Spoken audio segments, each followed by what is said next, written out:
السلام علیکم ورحمۃ اللہ وبرکاتہ۔ الحمد للہ رب العالمین والعاقبۃ للمتقین والصلاة والسلام علی سید الانبیاء والمرسلین وعلی آلہ الطیبین واصحابہ الاکرمین وأوليائه الكاملين وأتباعهم أجمعين، أما بعد،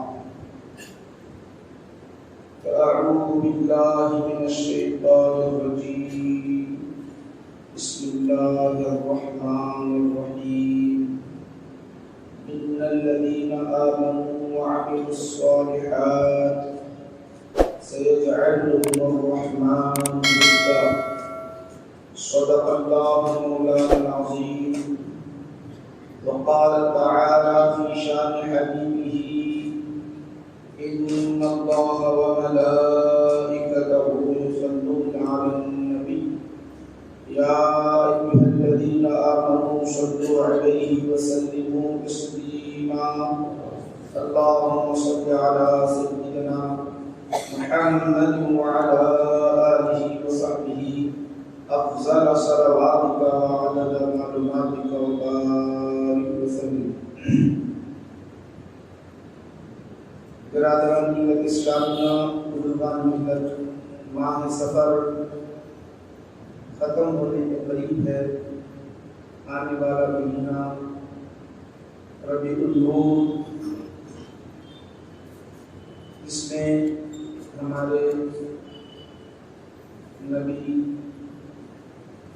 خاتم الانبیاء رسول اعظم محمد عربی صلی اللہ علیہ وسلم کی ولادت کا ساتھ کی.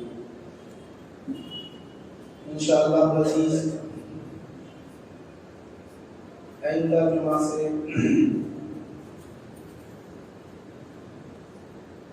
نبی مکرم صلی اللہ علیہ وسلم کی سیرت، آپ کی ولادت، آپ کی عظمت پر گفتگو ہوتے رہے گی. اس ماہ میں، ماہ اپریل میں شاہ نقشبند خواجہ بہاؤالدین نقشبندی رحمۃ اللہ علیہ سلسلہ نقشبندیہ کے امام ہوتے ہیں، اور دوسرے امام امام ربانی مجدد ثانی رحمۃ اللہ علیہ کا وصال اسی میں ہوا. انشاءاللہ عزیز آج ہم اسی پر گفتگو کریں گے. گفتگو سے پہلے میں نے جو آیت کریمہ تلاوت کی ہے اس کا ترجمہ پیش کروں. سورۃ مریم، سورۃ بارہ کے اندر اللہ سبحانہ و تعالیٰ ارشاد فرماتا ہے: یقیناً وہ لوگ جو ایمان لائے اور نیک عمل کیے، زندگی میں نیک عمل کرتے رہے، تو اللہ سبحانہ و تعالیٰ کیا انہیں صلہ عطا کرتا ہے. یہ رب کائنات اپنے کلام میں بیان کرتا ہے.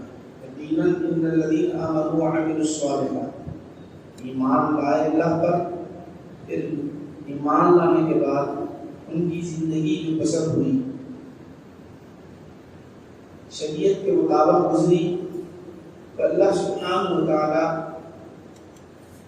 کئی چیزوں سے انہیں نوازتا ہے.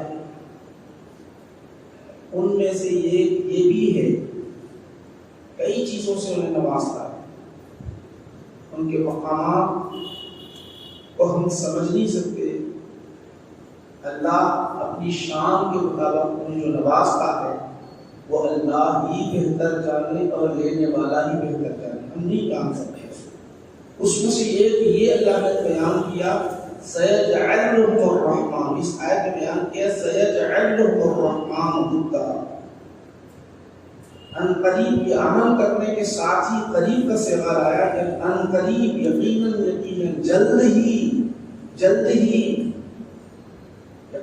جلد ہی ہم لوگوں کی دلوں میں ان کی محبتیں ڈال دیں گے تو جب نیکیاں کرتے ہیں، نیک عمل کرتے ہیں، اللہ کو راضی کرتے ہیں، ساری زندگی ساری حیات عبادت و ریاضت میں گزرتی ہے، اٹھنا بیٹھنا چلنا پھرنا گھومنا ہر معاملہ شریعت کے مطابق ہوتا ہے، اللہ کے رضا کے لیے ہوتا ہے، رسول کے رضا کے لیے ہوتا ہے، یہ جب ان کے معاملات ہونے لگتے ہیں تو اللہ کہتا ہے کہ ہم تمہیں ایک ایسا صلہ دیں گے کہ مخلوق ہماری تم سے محبت کرنے لگ جائے، ساری مخلوق کے دل میں ہم محبت ڈال دیں گے۔ محبت آسانی سے دل میں نہیں اترتی میرے بھائی کو، ہم محبت کرتے ہیں، اپنی اولاد سے محبت کرتے ہیں، محبت کرتے ہیں ماں باپ سے محبت کرتے ہیں، جہاں سے ہمیں نعمت ملتی ہے اس کے بدلے میں ہم کیا کرتے ہیں؟ محبت کرتے ہیں۔ آپ کسی سے محبت کرو، اس چیز سے اس شے سے محبت کرو تو دل میں آپ کی محبت نہیں بیٹھتی، محبت یوں ہی نہیں بیٹھتی، کچھ نہ کچھ چاہتی، قلب چاہتا یہ ہے کہ محبت کروں تو کیسے محبت کروں، میری اولاد ہے تو محبت کروں، ماں باپ ہے تو محبت کروں، گھر ہے تو محبت کروں، دولت ہے تو محبت کروں۔ محبت یوں ہی قلب کے اندر نہیں آتی، تو اللہ نے ارشاد فرمایا کہ ہم لوگوں کے دل میں محبت ڈال دیں گے، ان کو پتہ ہی نہیں چلے گا، خود بخود دل مائل ہوگا، اور یہ جو محبت ان کی ہمارے دل میں گھر کر جاتی ہے وہ ایک نعمت ہوتی ہے، ہمارے لیے مومن کے لیے نعمت ہوتی ہے۔ اللہ والوں کی محبت اگر ہمارے دل میں گھر کر جاتی ہے، انبیاء کی محبت ہمارے دل میں بیٹھ جاتی ہے، رسولان اعظام سے ہم محبت کرنے لگتے ہیں، تو یہ اللہ نے ہمیں نعمت سے مالا مال کر رہا ہے، بہت بڑی نعمت سے مالا مال کر رہا ہے۔ جب محبت اللہ سے ہوتی ہے، رسول سے ہوتی ہے، نبی سے ہوتی ہے، ولی سے ہوتی ہے، تو خود بخود ان کی پیروی کی طرف آدمی بڑھنے لگتا ہے، محبت ہوگی تو فوراً وہ کیا کرتے ہیں؟ ارے یہ ہمارے نبی اس طرح کیا کرتے تھے، ہمارے رسول اس طرح کیا کرتے تھے، ہمارے استاد محترم اس طرح کرتے تھے، ہماری پیر مرشد کا طریقہ یہ تھا، غوث اعظم رضی اللہ عنہ کا طریقہ یہ تھا، خواجہ اجمیری رحمۃ اللہ علیہ کا طریقہ یہ تھا، خواجہ بہاء الدین نقشبند رحمۃ اللہ علیہ کا طریقہ یہ تھا، مجدد الفسانی کا طریقہ یہ تھا، میں اس کو اپنانے لگتے ہیں، خود بخود اپنانے لگتے ہیں۔ اس لیے اللہ تعالیٰ ہمارے قلوب میں محبت ڈال دیتا ہے، یہ بہت بڑی نعمت ہے یاد۔ سیجعلہم الرحمن ودا، آپ اولیاء کی باتیں اس لیے سنتے ہیں، آپ اولیاء کی باتیں اس لیے سنتے ہیں کہ آپ کے قلب کے اندر ایک نعمت بیٹھی ہو، اولیاء کی محبت کی نعمت بیٹھی ہے، اس لیے آپ سن رہے ہیں، ورنہ آپ کو کوئی دوسری چیز سنائی جائے وہ کہیں گے کہ ہم کوئی سنانے کی ضرورت نہیں ہے، دل مائل نہیں ہو رہا، کان سننے کے لیے راضی نہیں ہے، فوراً انکار کر بیٹھے، ان سے محبت ہوتی ہے تو آپ سننے لگتے ہیں۔ تو یاد رکھو کہ میرے بھائیوں کہ طریقت کے اندر بھی بہت امام گزرے ہیں، بڑے بڑے سلاسی گزرے ہوئے، مگر مشہور طریقت کے اندر مشہور 4 سلسلے ہیں مشہور، اس سلسلے قادریہ، سلسلے نقشبندیہ، سلسلے چشتیہ، سلسلے سہروردیہ۔ سلسلے قادریہ کے امام غوث پاک رضی اللہ عنہ سیدنا عبد القادر جیلانی رحمۃ اللہ علیہ، اسی طرح سلسلے نقشبندیہ کے امام خواجہ بہاء الدین نقشبند علیہ الرحمۃ والرضوان ہوتے ہیں، خواجہ بہاء الدین نقشبند علیہ الرحمۃ اللہ والرضوان ہوتے ہیں۔ آج انہی کے متعلق میں گفتگو کریں۔ سن 718 ہجری میں دنیا میں تشریف لائے۔ اللہ سبحانہ و تعالیٰ ہر وقت جب دیکھتا ہے اس زمانے میں خرافات، گناہیں، گمراہی بڑھ جاتی ہے تو اللہ والے پیدا کرتا ہے، مجددین پیدا کرتا ہے، کتب پیدا کرتا ہے، ابدال پیدا کرتا ہے، اوقات پیدا کرتا ہے، اور ان کے ذریعے سے اصلاح فرماتا ہے۔ قلب کی امت محمدیہ صلی اللہ علیہ وسلم کے قلب کی اصلاح ہوتی ہے، ظاہری طور پر اصلاح ہوتی ہے، باطنی طور پر اصلاح ہوتی ہے۔ پھر یہ نقشبندیہ کے امام جو سلسلے نقشبندیہ میں داخل ہے میرے بھائیو، اکثر لوگوں کو یہ بھی نہیں معلوم کہ ہمارے سلسلے کے جو بڑے امام ہیں ان کا نام کیا ہے، ان کا نام کیا ہے، انہوں نے کیا کارنامے انجام دیے، ان کا عمل کیا تھا، ان کی کتابیں کیسے رہی، وہ کہاں پیدا ہوئے، وہ کس جگہ مدفن ہے، یہ بھی نہیں معلوم ہوتا۔ ہمارا آج کا ماحول اور طریق یہ ہے کہ کسی طرح بیعت ہو جاؤ، بیعت کر لو، کیوں؟ دکان نہیں چل رہی ہے، بیٹا نافرمان ہے، مکان میں پریشانی آ گئی، بیماریوں میں مبتلا ہو گئے، مرید ہو جائیں گے کہ پریشانی دور ہو جائے گی، یہ نظریات ہیں۔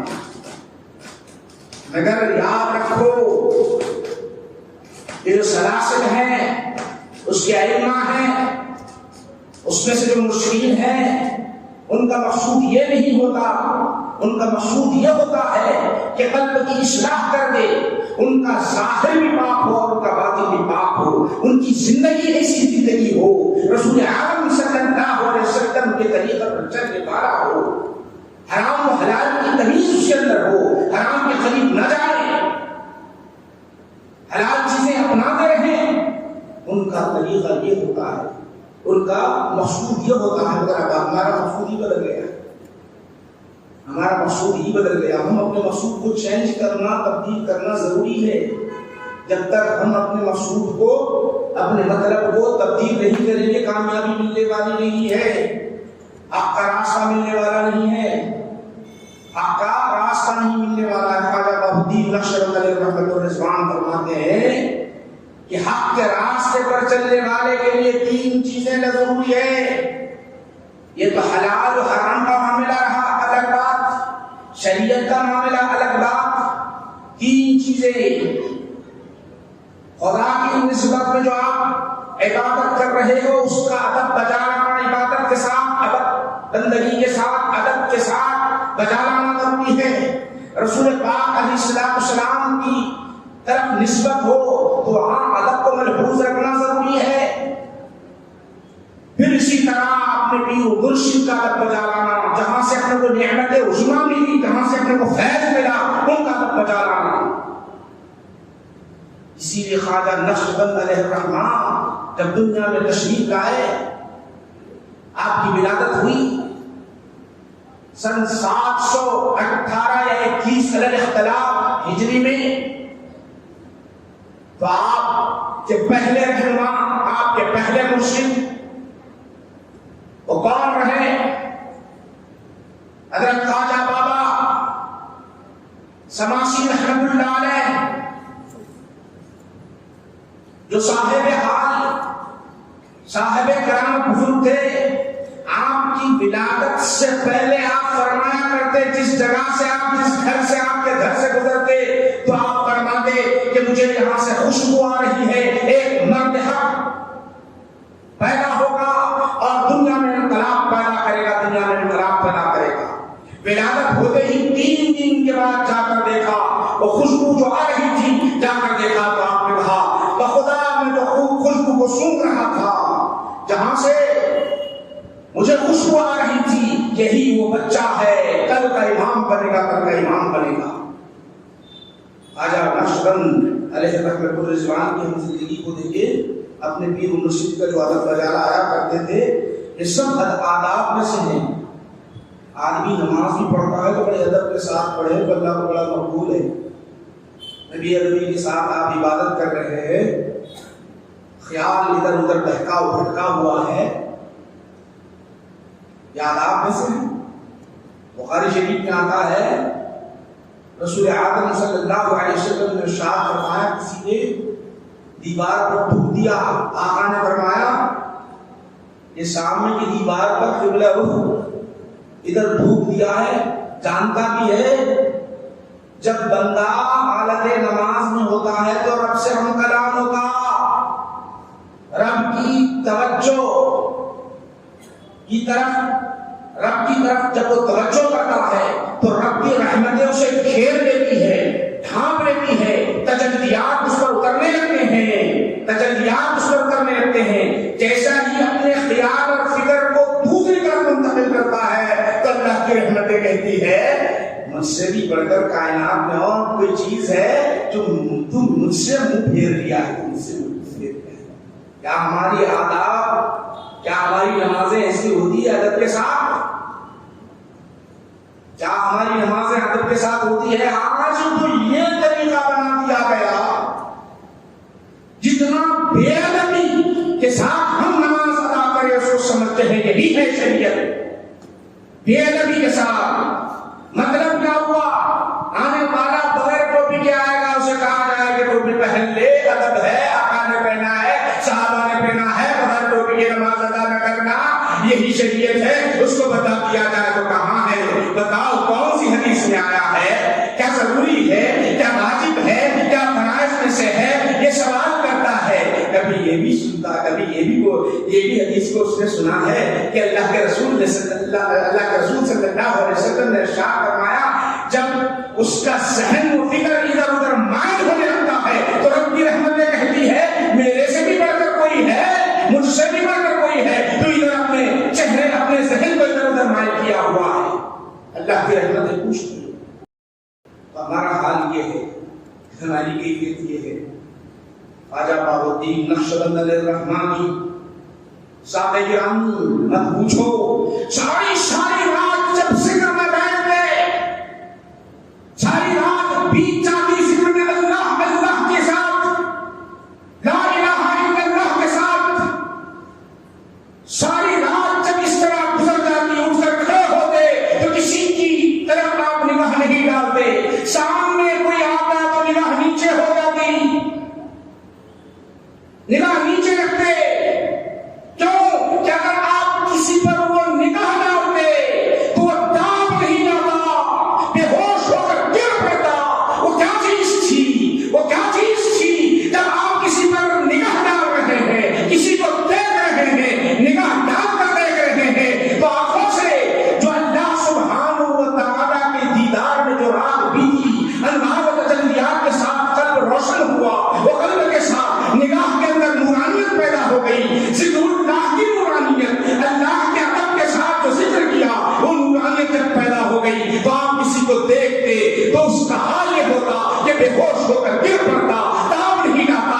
وجہ یہ تھی کہ اللہ کے رسول صلی اللہ علیہ وسلم نے ارشاد فرمایا اللہ والے وہ ہوتے ہیں جو رب کی نگاہوں سے دیکھتے ہیں، رب کی نگاہوں سے دیکھتے ہیں۔ آپ جب ذکر کرتے ہیں تو یہاں تک بھی مورخین لکھتے ہیں کہ وہ ذکر کبھی اللہ اللہ کا ہوتا رات میں، نگاہ جس پر پڑتی تو وہاں اللہ نقش ہو جاتا، اسی لیے نقش بندی کہا گیا۔ نقش بند یہ اللہ والے بڑے مجاہدات کیے ہیں میرے بھائیوں۔ آج ضرورت ہے، آج ہمارے پاس ضرورت ہے دین کو سمجھنے کی، دین کو جاننے کی۔ ہم روح کو بھول گئے ہیں، روح جو ہے نا، روح نہیں ہے، ان کو بھول گئے ہیں۔ آج ہم روح کو لے لیں، نفس کو لے لیں، اصل چیز کو لے لیں، اصل چیز کو اپنائیں، جو یقیناً بہت بڑا کام ہندوستان میں ہوگا، بہت بڑا کام ہندوستان میں ہوگا۔ خواجہ اجمیری رحمۃ اللہ علیہ وہی چیز سنائے تھے، خواجہ اجمیری رحمۃ اللہ علیہ وہی چیز سنائے تھے، جس پر بھی نگاہ ڈالتے اس کی تقدیر بدل جاتی اور وہ فوراً کہہ دیتا میں آپ کے ہاتھ پر بیعت کرنا چاہتا ہوں، آپ کے دست پر ایمان لے آنا چاہتا ہوں۔ سبب یہی تھا کہ ان کا اندرونی معاملہ اللہ سے راز ایسا جڑا ہوا تھا، ایسا جڑا ہوا تھا، ساری رات یاد الہی میں گزارتے، پھر دن میں ہمارے جس طرح یاد رکھو، جس طرح ہم بیداری میں اپنی زندگی گزارتے ہیں اس طرح سامنے رہتے، اونگتے نہیں، غافل نہیں بنے ہوئے رہتے، ہر ایک کے حال سے واقف ہوتے ہیں اور ہر ایک کا خیال کرتے رہتے۔ اللہ یہ صاحب آپ ادب کیسا کرتے جانتے ہو؟ کبھی آپ کو وضو کرنے کا اتفاق ہوتا ندی میں، بہتی ہوئی ندی میں، اور ندی میں جب بہتی ہوئی ندی میں جب وضو کرنے کا اتفاق ہوتا ہے، ادھر پیر و مرشد وضو کے لیے بیٹھ جاتے ہیں، فوراً نیچے بیٹھ جاتے، فوراً نیچے بیٹھ جاتے، وضو کے لیے اوپر نہیں، کہاں سے پانی گزرتا اوپر کی سطح پر نہیں، نیچے کی سطح پر بیٹھ جاتے. کیوں؟ میرے پیر و مرشد کا وضو کا پانی مجھے ایک قطرہ اگر مل جائے تو میری تقدیر بدل جائے. ساری زندگی اسی میں گزار دی. صحابہ کا طریقہ بھی یہی رہا. اللہ کے رسول صلی اللہ علیہ وسلم جب وضو فرماتے فتح مکہ سے پہلے صلح حدیبیہ کے موقع پر اللہ کے رسول صلی اللہ علیہ وسلم جب وضو فرماتے تو صحابہ کی کیفیت کیا تھی جانتے ہو؟ صحابہ کی کیفیت یہ تھی، آقا وضو فرمائیں اور آقا کے وضو کے پانی کو ہم لیتے جائیں اور لے کر اپنے چہرے پر مس کر لے، یہ ہمارے لیے بہت بڑی نعمت ہوگی. جسے نہیں ملتا، جسے نہیں ملتا ہر کوئی لینے کی کوشش کرتا. یہاں تک کہ الفاظ آئے حدیث پاک میں، وہ لڑنے جھگڑنے کی طرف آ جاتے، آگے بڑھتے، مجھے مل جائے، مجھے مل جائے. کیا چیز مل جائے؟ کیا میرے بھائیوں دولت مل جائے، روپیہ مل جائے، دنیا مل جائے، پیسہ مل جائے، کیا مل جائے؟ کچھ نہیں مل جائے. میرے نبی کا، میرے نبی کے جسم سے لگا ہوا ایک قطرہ مجھے مل جائے تو میری تقدیر بدل جائے. جب ایک قطرہ میرے جسم سے لگا تو یہی قطرہ محشر میں شامل کرے گا کہ کوئی مجھے جہنم میں نہیں ڈالے گا.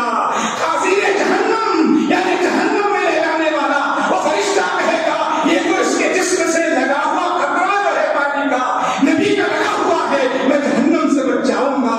ان وہ شہادت مند سمجھتے میری بیماری چلی جاتی، میرا مقام بلند ہو جاتا. یہ شہادت مندی کے ساتھ اللہ کے رسول صلی اللہ علیہ وسلم کے پانی کو لینے کی کوشش کرتے تھے.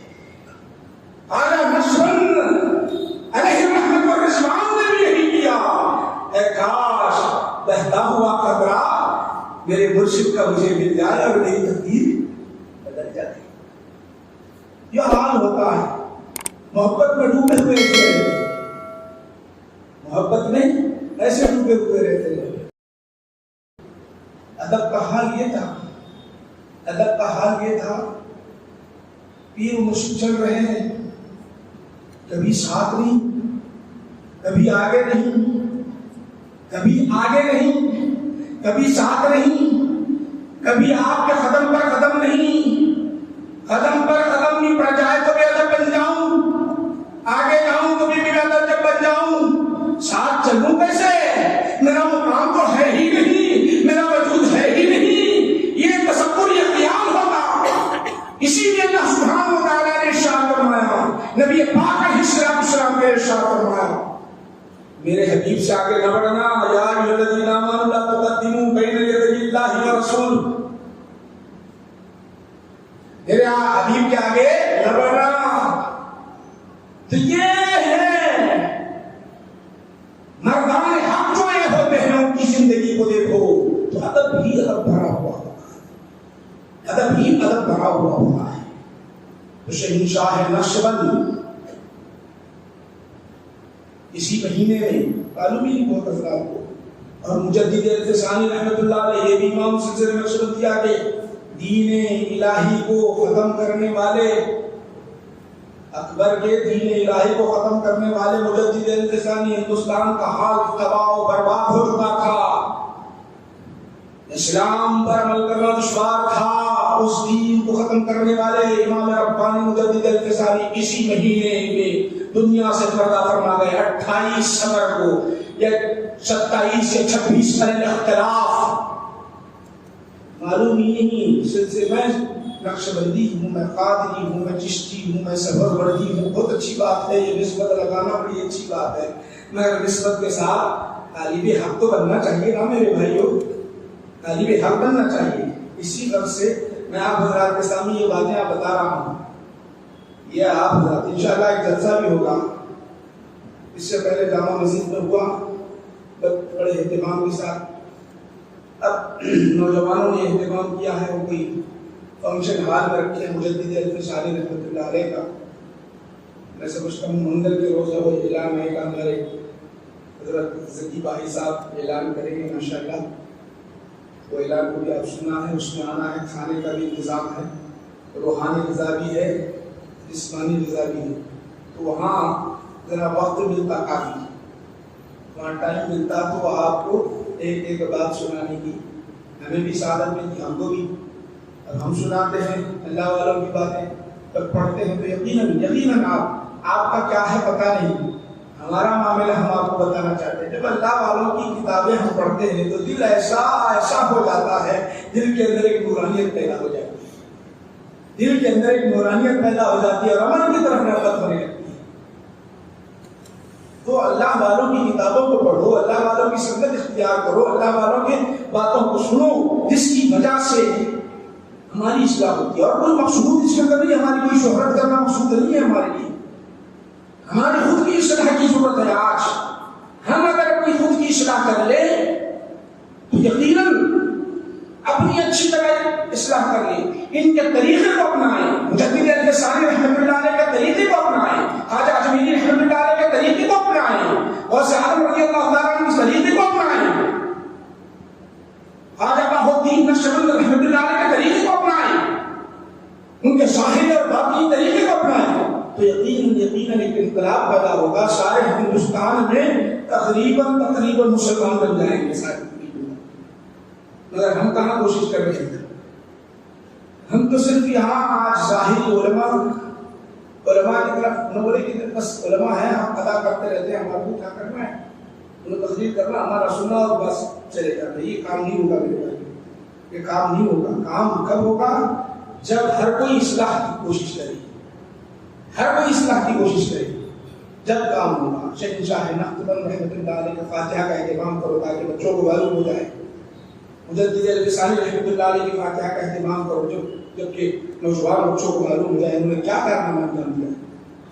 تاریخ قیامت تک یاد رکھو، میں جھوٹا بول رہا ہوں، تاریخ قیامت تک نہیں بھلا سکتی مجدد الفسانی رحمۃ اللہ علیہ کے کارناموں کو۔ تیار کرنے والے کون ہوتے ہیں؟ باطن، ان کو تیار کرنے والے کون ہوتے ہیں؟ اندر سے ہوتے ہیں، اللہ کے ولی ہوتے ہیں، وہ بھی اللہ والے ہوتے ہیں۔ ان کا طریقہ یہ ہوتا ہے کہ ہم ظاہر نہ ہو، جیسا کہ ہمارے پاس اعلان کرتے ہیں کبھی ذکی صاحب اعلان کرتے اہل خیر حضرات کی جانب سے، نام نہیں بولتے۔ یقیناً یہ بھی درست ہے، جو نام بول رہے ہیں وہ بھی درست ہے، دونوں بھی صحیح ہے، جو نام بول رہے ہیں وہ بھی صحیح ہے، یہ بھی صحیح ہے، حدیث میں دونوں بھی چیزیں آتی ہیں۔ اب ایک شخص اگر پیسہ دیا، جیسا کہ رغبت کیسی بھی سیدنا ابو بکر صدیق رضی اللہ تعالیٰ عنہ سب کچھ لا کر رکھ دیا، حضرت عمر رضی اللہ تعالیٰ عنہ بولے میں ہمیشہ آگے بڑھ جاؤں تو اپنے گھر کا آدھا سامان لا کے رکھ دیا۔ تو یہ ایک دوسرے میں رغبت پیدا ہونے کے لیے صحیح ہے۔ آپ اعلان کرتے ہیں نام کا، یہ بھی صحیح ہے۔ بعض اوقات کیا ہوتا معلوم ہے، ناموں کا اعلان ہو جاتا جی، لوگ کیا ہوتا ہے کہ کیا دکھاوا، بولتے نہیں بولتے، تم نہیں بولا، آپ لوگ ہی بولو، بولتے نہیں بولتے، وہ بھی صحیح ہے۔ ہم شریعت کو پڑھے گا، وہ بھی اپنی جگہ صحیح ہے۔ اب اس کے اندر زکات مفروضہ الگ ہے، زکات نافلہ الگ ہے، ہدیہ الگ ہے، ہدیے کو چھپا کر دینا فضیلت ہے، زکات مفروضہ کو جو ہے ظاہر کر کے دینا الگ ہے۔ اب ایک ٹاپک الگ ہے، مختلف کرنا چاہتا ہوں، تو یہ بھی میرے بھائی صحیح ہے، وہ بھی میرے بھائی صحیح ہے۔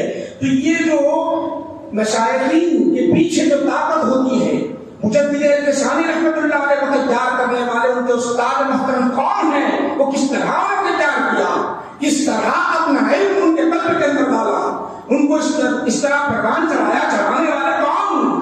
خواجہ باقی باللہ رحمۃ اللہ علیہ۔ پھر بھی ہم مجدد الفسانی رحمۃ اللہ علیہ کا نام سنتے ہیں، خواجہ باقی باللہ رحمۃ اللہ علیہ کا صاحب نام نہیں، پیچھے رہتے رہے۔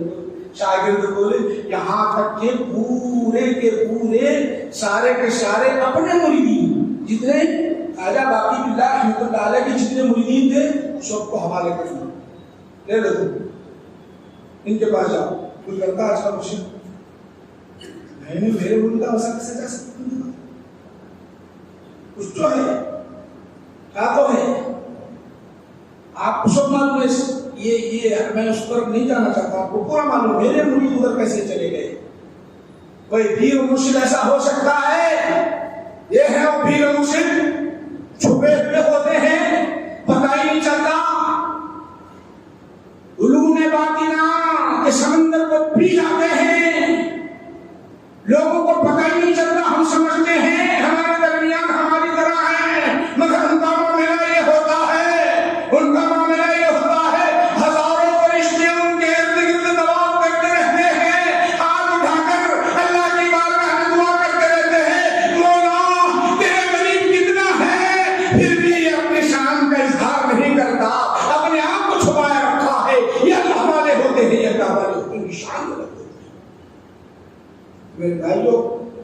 قائم ہو گیا ہے. آپ کو دعوت ہے. یہ منگل کے روز اعلان آئے گا انشاءاللہ العزیز. وہ مجدد البصری رحمۃ اللہ علیہ کا جلسہ ہے. آپ اس میں شرکت کریں انشاءاللہ. وہاں گفتگو ہوگی. کم وقت ہے. وہاں مولانا عزیز اللہ قاری صاحب بھی ہیں. میں بھی بیان کروں گا. میں ذکر کروں گا. تفصیل سے حالات واقعات ذکر کروں گا. اور رہے بات ہمارے امام صاحب یہاں کے جامع مسجد کے امام صاحب بھی اس میں شریک ہیں. گزشتہ جس طرح جامع مسجد کی کمیٹی کی زیر نگرانی رہا ویسے ہی یہ کمیٹی کی زیر نگرانی ہی رہے گا انشاءاللہ ہمارا جلسہ. ہم چاہتے یہ ہیں کہ ہمارے جتنے علماء ہیں, مشائخ ہیں, استاذ ہیں, امام ہیں, خطیب ہیں, بزرگ ہیں, ان کی قیادت میں کچھ کام ہو. یہ ہمارا نظریہ ہے, ہمارا فکر ہے. کام ہوتا جائے اور ان نوجوانوں کے اندر ایک انقلاب پیدا ہو. حقیقت میں کیا ہے, شریعت کیا ہے, جانیں. حقیقت کیا ہے سمجھیں. سمجھ کر اگر ہم اپنے دین کو اپنائیں اور کام کریں تو یقیناً بہت بڑا انقلاب ہوگا. اس لیے جستجو ہوتی ہے, آنا ہوتا ہے. میرے بھائیوں, اسی لیے ہم آپ سے گزارش کرتے ہیں کہ آپ ضرور ایسے جلسوں میں شریک کریں, شریک رہے. اللہ کی بارگاہ میں دعا ہے پروردگار عالم, اے اللہ ہماری باطن کی اصلاح فرما, ہماری ظاہر کی اصلاح فرما, ہمارے درمیان اتحاد میں اتفاق پیدا فرما. اے اللہ مجدد رحمۃ اللہ علیہ, آجا بہاؤالدین مشرف رحمۃ اللہ علیہ نے جو کام کیا ہے مولا, ہم کو بھی ان کا جانشین بنا دے مولا. ان کے طریقے پر چلنے کی توفیق عطا فرما. صلی اللہ تعالیٰ علیہ وسلم محمد و آلہ و اصحابہ اجمعین والحمد للہ رب العالمین.